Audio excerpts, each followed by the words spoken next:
La princesse Eugénie et Zara Tindall devraient organiser un baptême commun pour leurs bébés royaux ce week-end, mais elles sont confrontées à une décision délicate. La princesse Eugénie et Zara Tindall doivent baptiser leur bébé ce week-end, la reine étant peut-être présente après une période de repos sur ordre du médecin. Les baptêmes royaux sont un moment de célébration, souvent accompagné de photographies officielles et d'une riche tradition. La princesse Eugénie a eu son premier enfant Auguste Brooksbank le 9 février 2021, tandis que Zara a eu son troisième enfant, Lucas Philippe Tindall, le 21 mars. Les cousins germains doivent être baptisés à la chapelle royale de la Toussaint à Windsor Great Park. Et la reine pourrait être présente après un arrêt de travail selon une source royale.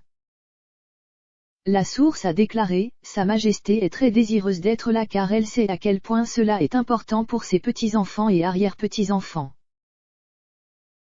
Kate, la duchesse de Cambridge et le prince William seraient présents, tout comme les parents d'Eugénie, Sarah, la duchesse de York et le prince Andrew.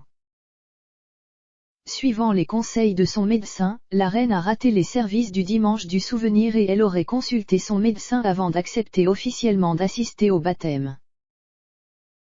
La source a déclaré au Sun, cela devrait être une occasion familiale réconfortante et un moment de vraie célébration après ce qui a été une période difficile pour certains membres de la famille royale, y compris la reine elle-même.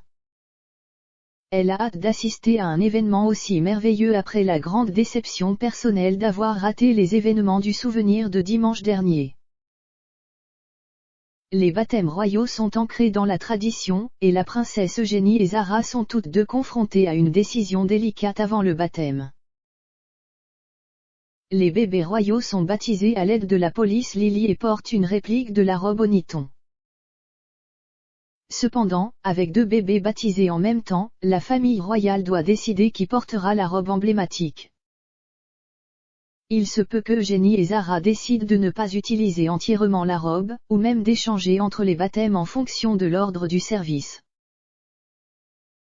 La robe au niton originale a été commandée par la reine Victoria pour sa fille la princesse Victoria en 1841.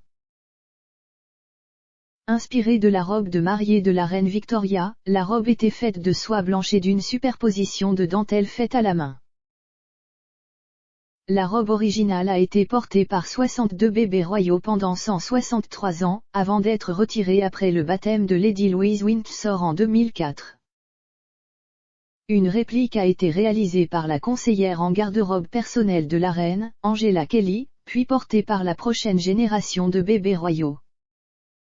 Les fonds baptismaux, connus sous le nom de fonds Lily, ont également été commandés par la reine Victoria pour sa fille. La police Lily a été utilisée pour le baptême de tous les enfants et petits-enfants de la reine Elisabeth II, à l'exception de celui de la princesse Eugénie. Réalisé en vermeil, le bol du bénitier se présente sous la forme d'une fleur expansée bordée de nénuphars et de feuilles.